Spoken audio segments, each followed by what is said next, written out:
보게 됩니다. 그러니까는 어떠한 기사가 많은 사람들에게 읽혀졌다 혹은 많은 사람들이 관심이 많다라는 것도 이 버튼을 통해서 이제 나오게 되는데요. 이 역시도 매크로나 관련 이슈들의 약간의 빈틈이 하도 벚꽃길입니다. 꽃이 활짝 피어 있습니다. 시청자 게시판에 별빵님께서 저도 1%에 속하네요 라고 적어주셨는데 저희가 지금 말씀드리는 거는 뉴스를 통해서 이제 댓글을 다는 그런 상황에 대해서 말씀드리고 있는 거고, 저희 게시판에 올려주시는 거는 저희와 함께 이 프로그램을 만들어가는 입장에서 올려주시는 거니까 전혀 내용이 다르다는 저희가 점을 말씀드린 대로 네이버 뉴스 딱 그 안에서만 정확하게 설명드립니다. 예. 실제로 아까 말씀해주신 그런 상황들, 그런 틈을 이용해서 자기 욕심을 처리고 악용하고 뭐 이런 사례들도 있습니까? 네, 뭐 일종의 몇 개의 패턴들이 좀 보이는 게 있어요. 이게 완벽하게 조작이다 아니다는 아니면 의심되는 경향이 좀 있는 것인데요. 예를 들면은 특정 정치 관련 기사에 댓글이 1000개 이상 달리는 기사들의 공감순에 댓글 노출되는 걸 좀 자세히 보면 이상하게 공감수와 비공감수의 차이가 비슷한 것들이 상위에 올라온 것도 있어요. 예를 들면은 좋아요가 1300개대, 그다음에 싫어요가 1000개, 그럼 빼면 300몇 개잖아요.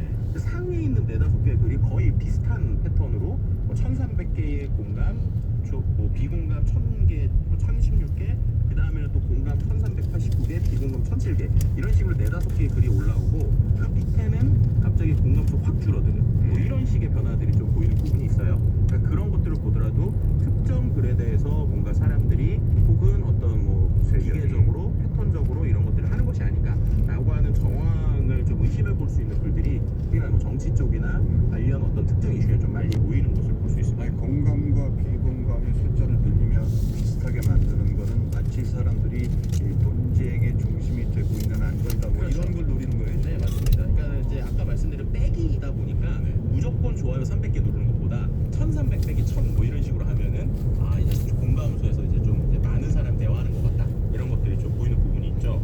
비슷하게 이제 좌표 찍기라고 불리는 방식이 실제로 존재해요. 그래서 커뮤니티들에서 특정 댓글에 사람들한테 가셔서 좋아요를 누르세요 라는 것들이 이제 링크가 트위터나 이런 데 달리게 합니다. 그럼 그 자리에서 이제 어떤 특정 시간에 사람들이 그걸 보고 이걸 뭐 손크로라고 할 수도 있을 것 같은데, 많은 사람들이 그걸 좋아요를 누르거나 싫어를 눌러서 어떤 순위를 바꾸는 이러한 것들은 커뮤니티에서 좀 존재하는 부분이 있습니다. 4월 15일이 총선이잖아요. 그렇죠. 총선 즈음에서 한번 이 영향 미치는 뉴스, 댓글 이런 것들도 한번 좀 살펴보는 게 좀 의미가 있을 것 같은데. 네, 분명히 총선 기간 전에 이 포털들도 또 변화가 있을 거고요. 4월 2일부터 15일까지는 이제 포털 내 빅상승 검색어도 중단이 돼요. 그러다 보니까는 아마 이때에 좀 많이 생각을 해보시면 이 댓글이라는 것이 이제 여러 가지 의미가 있지만 분명히 우리의 생각을 어느 정도 컨트롤하는 부분에서 정확하게 볼 필요는 있다라고 볼 수 있을 것 같습니다. 알겠습니다. 고맙습니다. 네, 감사합니다. 인사이트 연구소의 김덕진 부소장과 함께했습니다. 교통정보센터에 이어서 도로 상황 좀 살펴보고 이어갑니다. 이승민 씨. 네, 이 시각 교통 상황입니다. 고속도로 이용해서 수도권에서 지방 방향으로 이동하는 차량은 줄고 있는데요. 사고나 고장난 차등 돌발 상황이 잇따르고 있습니다. 청주 영덕고속도로 청주 방향으로 문무 1터널을 지나는 곳에서 사고가 났습니다. 1, 2차로를 막고 처리 작업을 하고 있고요. 갓길로만 통행되고 있어서 조심하셔야겠습니다. 경인고속도로 인천 방향으로는 부천나들 부근 400m 정도 진행됐습니다. 사고가 났는데요. 사고 차량 모두 갓길로 옮겨 처리 작업 계속되고 있고요. 경부고속도로는 서울 방향으로 수원 부근의 사고는 처리 작업 끝났습니다. 3km 정도 정체 남아 있고요. 이후 양재에서 반포까지 밀리고 있습니다. 서울시내 분당 수서로 성남 방향으로는 산천 일교 부근 3차로에 고장난 차량이 있습니다. 이 여파 때문에 청담대교 북단부터 산천 일교 쪽으로 정체가 되고 있고요. 반대 청담대교 방향으로도 북쪽에서 수서 쪽으로 고장난 차 여파 때문에 밀립니다. KBS 교통정보센터였습니다.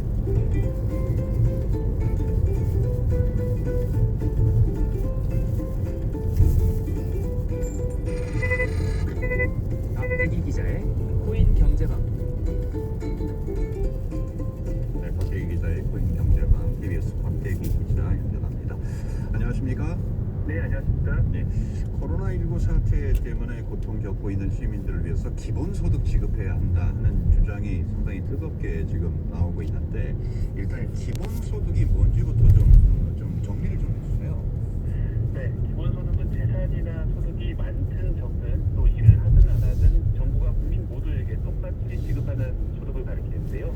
부산 지리산 청년로입니다. 국민을 상대로 1인당 50만 원씩 매달 지급하자 이런 정책이 도입되려면 바로 기본소득을 도입하는 게 되는 겁니다.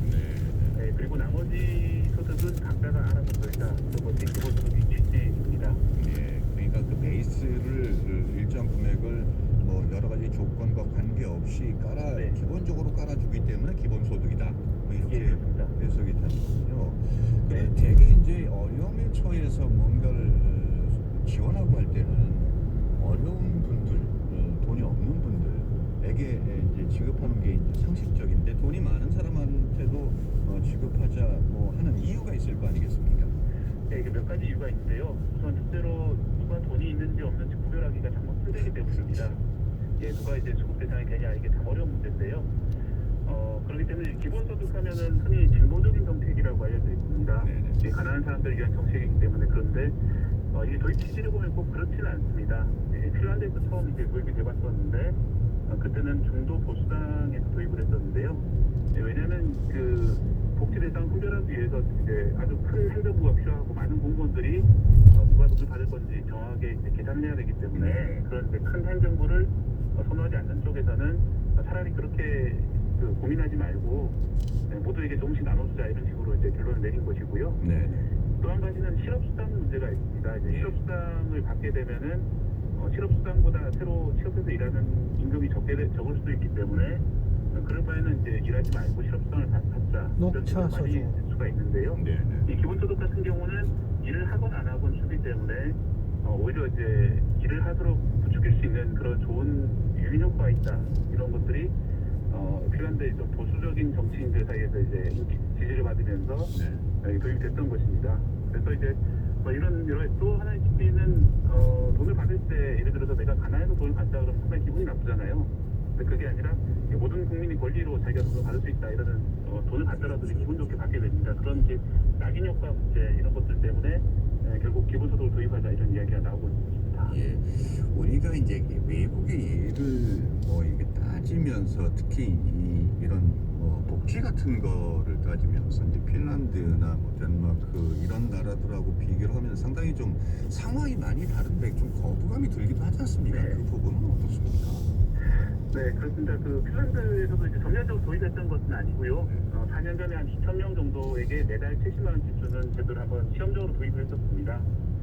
그런데 좀 애매한 결과가 나왔던 것이 실업률을 아까 말씀드린 대로 낮아지면 좋은데 뭐 이때도 도입했다고 해서 실업률이 특히 낮아지지는 않는 것으로 나왔습니다. 하지만 행복도나 만족감은 상당히 높은 것으로 나왔는데요.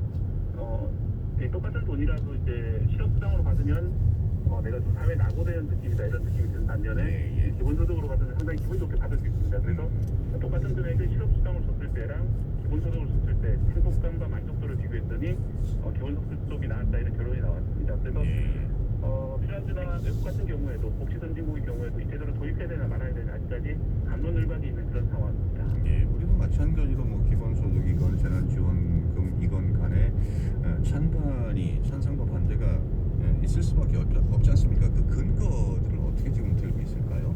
예, 우리나라도 이제 인공지능과 4차 산업 발전 때문에 점점 이제 일자리는 줄어들고 반면에 커다란 자본을 가진 대기업들의 이익을 늘어나고 있기 때문에 그 이익을 나누자는 취지에서 기본소득을 도입해야 된다 이런 주장들이 조심스럽게 나오고 있는데요. 근데 이제 지금 같은 경우는 그런 이제 기본소득이 원칙적인 그런 얘기들하고 좀 떨어져 있습니다. 지금 같은 경우는 코로나19라는 좀 전대미문의 그런 사태 때문에 한시적으로 도입하자 이런 개념이 많거든요.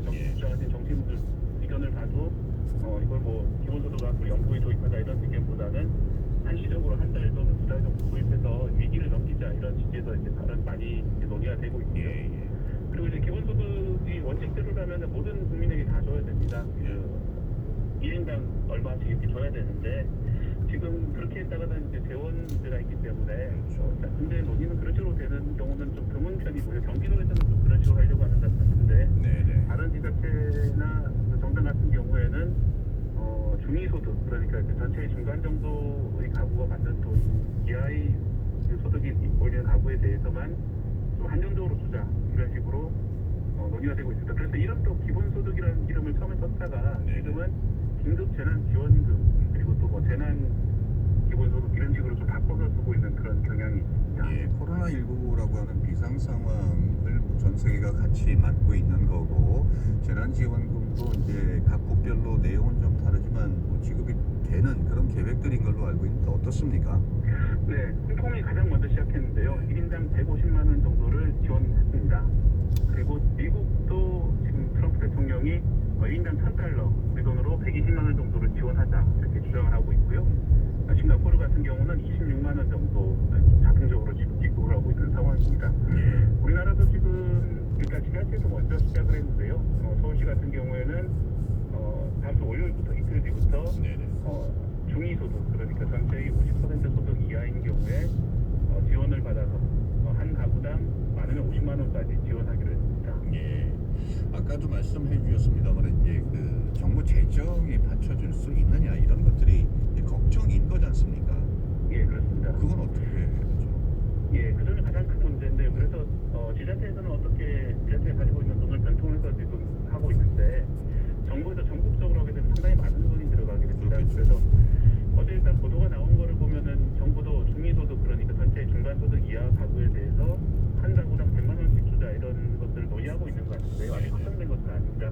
만약 이럴 경우에는 해당 가구가 전체 전국에 1,000만 원 가구가 됩니다. 그리고 100만 원씩 주게 되면은 약 10조 원 정도가 더 들어가게 될 셈인데요. 그렇기 때문에 만약 이걸 하려고 하면은 2차 추경을 하든지 아니면 뭐 다른 식으로 대책을 좀 마련해야 되는 그런 상황이 됐습니다. 예, 알겠습니다. 오늘 여기까지 듣겠습니다. 고맙습니다. 예, 감사합니다. 네, 지금까지 KBS 박대기 기자와 함께했습니다. 대한민국 중심 채널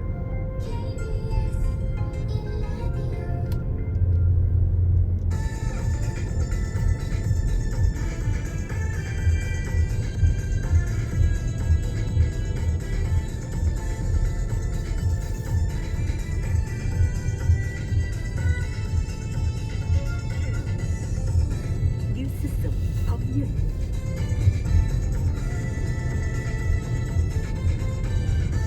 뉴스 속 법률 오늘은 오현정 변호사와 함께하겠습니다. 어서 오십시오. 예, 안녕하십니까. 원종 변호사입니다. 잘 부탁드립니다. 예, 저도 잘 부탁드리겠습니다. 법을 잘 몰라서요. 예, 법 없이 사는 사람이 제일 좋은 사람이라던데 예, 맞습니다.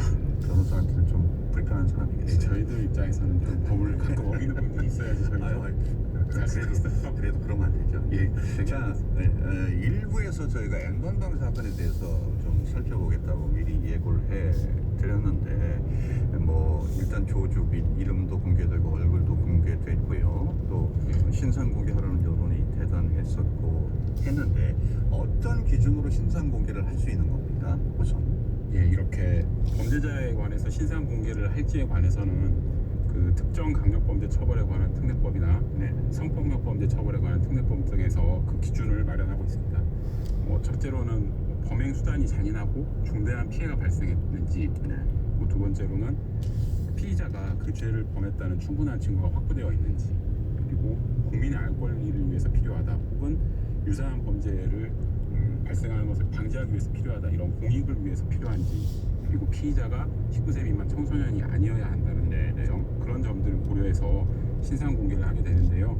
이제 지방경찰청에서 이제 설치하는 신상공개 심의위원회가 있는데 그 심의위원회에서 외부 전문가들이 참여해가지고 논의를 거쳐서 신상공개를 결정하게 됩니다. 이게 상설기구는 아니고 이제 사안마다 따로 구성을 하는 모양이죠. 상설기구인데 상설기구요? 예, 사안에 따라서 이제 모여가지고 심의를 하시는 것 같습니다. 그래서 최근 제주도의 고유종 사건이나 진주에서 그 아파트 방화 살인을 했던 안인득 사건 같은 경우에 신상공개 결정이 내려져가지고 공개된 바 있습니다. 예.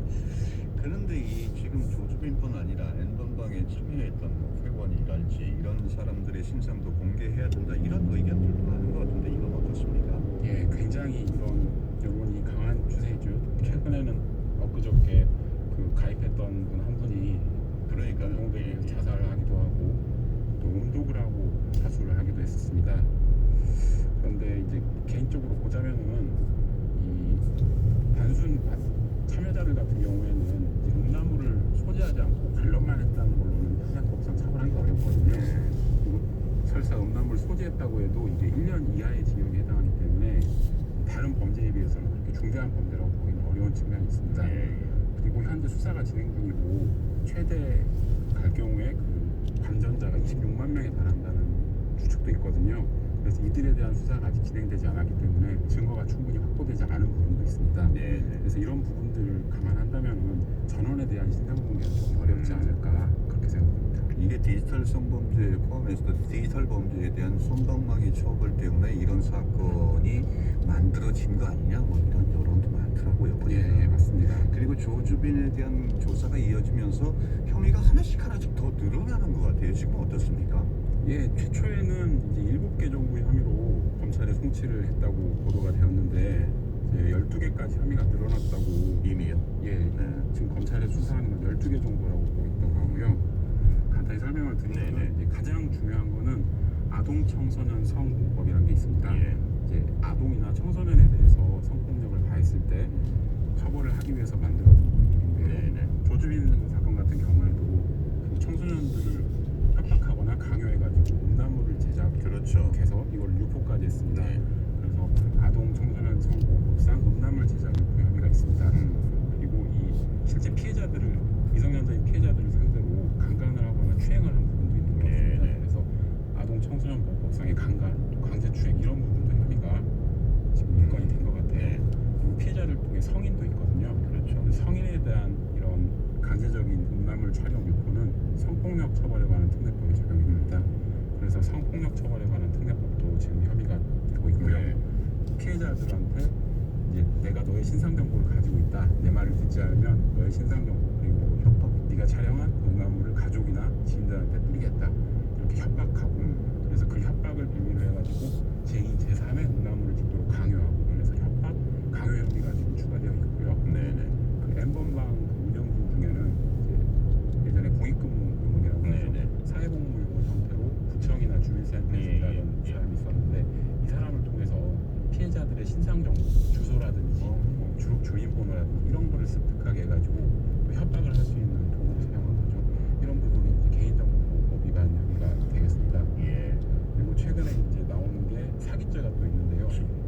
자기가 뭐 이렇게 총이나 마약 같은 걸 가지고 있다. 이걸 사고 싶지 않느냐 해가지고 피해자들한테 돈을 편취하는 경우 있었고요.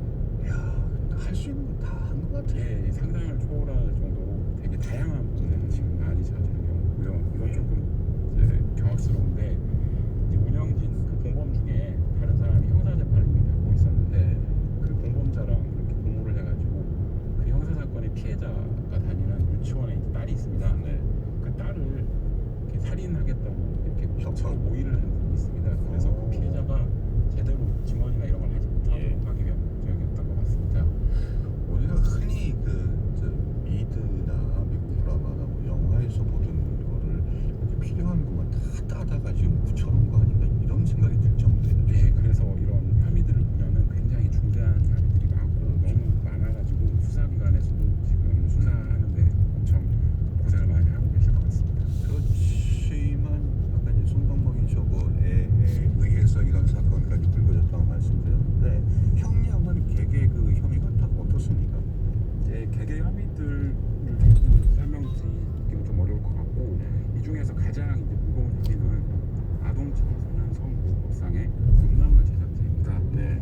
이 죄 같은 경우에는 법정 형량이 무기징역 또는 5년 이상의 유기징역에 처할 수 있습니다. 네. 그래서 무기징역이 선고되거나 그렇지 않다고 하더라도 유기징역을 선고할 경우에는 최장 45년까지도 선고가 가능합니다. 예. 아직 뭐 혐의들이 계속 추가되고 있긴 합니다만 그러면 조주빈에 대한 처벌 어느 정도까지 예상을 좀 해볼 수가 있을까요? 지금 이제 법무부에서 범죄단체 조직죄도 혐의에 이제 추가해서 수사를 하라 이렇게 지시를 하고 검찰에서도 그런 부분을 들여다보고 있어서 혐의점이 벚꽃 터널이 일어날지 예상하기 어렵기 때문에 계속 이어지고 지금 있습니다. 상태에서 이제 형량이 몇 년 정도 될 거다 예측하기는 굉장히 어렵습니다. 그렇지만은 지금 피해자들이 많죠. 굉장히 많고 또 피해자들 중에 미성년자들도 끼어 있습니다. 아주 많죠. 이런 피해자들을 상대로 해가지고 음란물을 강제로 만들게 하고 그걸 빌미로 해서 협박을 하고 강요를 하고 이런 부분들은 굉장히 죄질이 좋지 않습니다. 그렇죠. 그래서 기존에는 처벌이 약했지만 법원에서도 이런 경우라고 하면 10년 이상의 중형이 나오지 않을까 예측됩니다. 예. N번방에 가입하고 돈 내고 동영상을 본 사람들 네.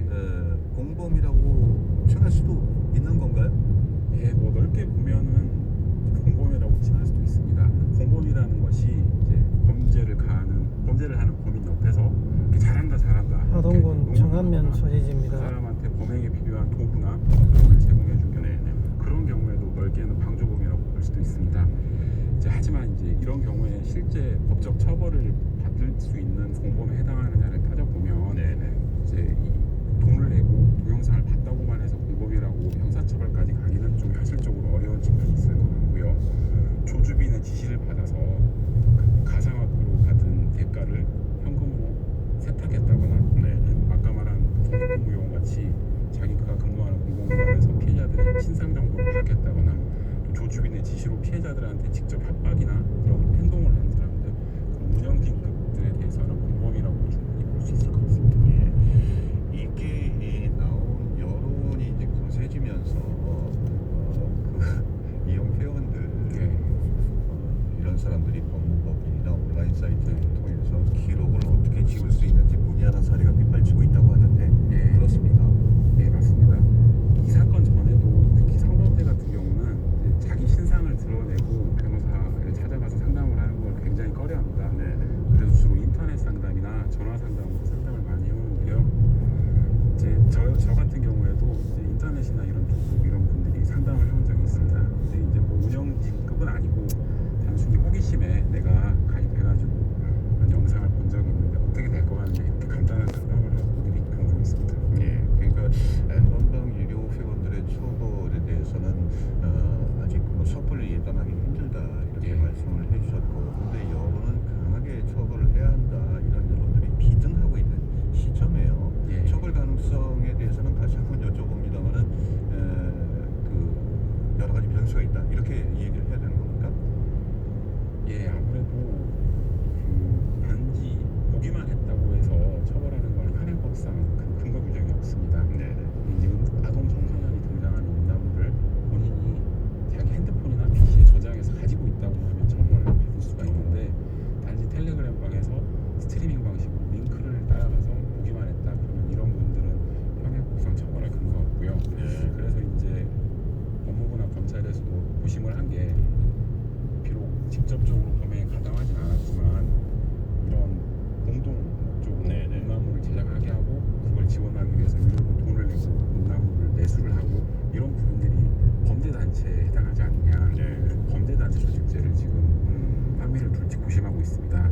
만약에 범죄단체 조직죄가 성립한다고 하면은 그 단체에 가입한 것만 가입했다는 사실만으로도 조주빈이나 다른 주범들하고 동일한 그 법률이 적용돼서 처벌이 가능할 수도 있습니다.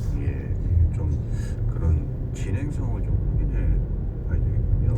시간이 거의 다 돼서 하나만 더 여쭈죠. 가해자와 이용자에 대한 강력한 처벌, 뭐 재발 방지 이런 것들을 위해서 뭐 소란을 제대로 처벌하지 않아서 이런 일이 만들어졌다 뭐 이런 여론도 있고 해서 법률 개정이라든가 좀 필요한 부분들이 있지 않겠습니까?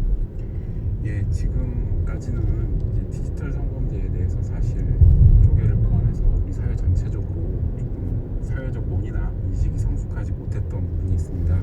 그래서 소란의 사건 같은 경우에도 처음엔 되게 시끄러웠는데 주범이 뭐 4년밖에 선고를 받지 않아서 용두사면이라는 말도 있었고요.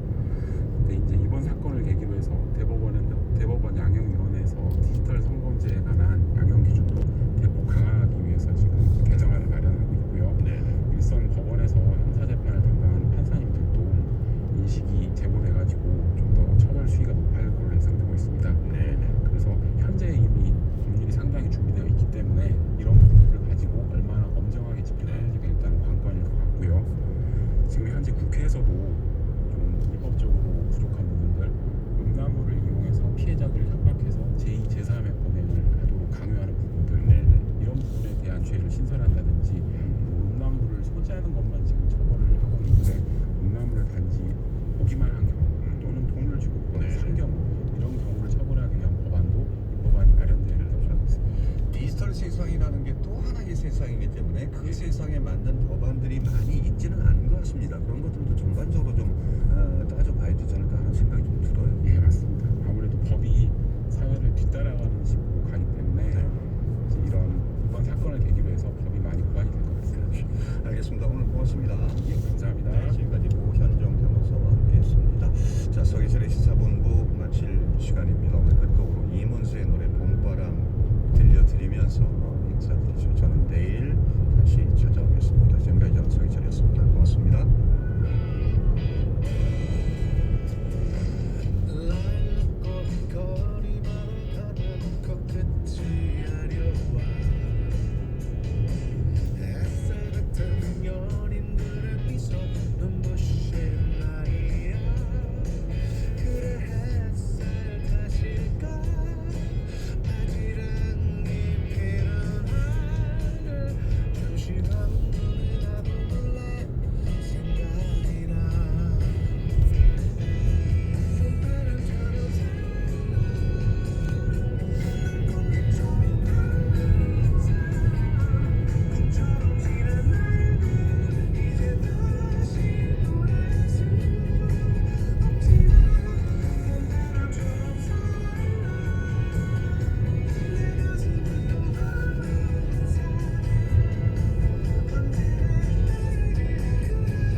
여기는 행천면 소지입니다.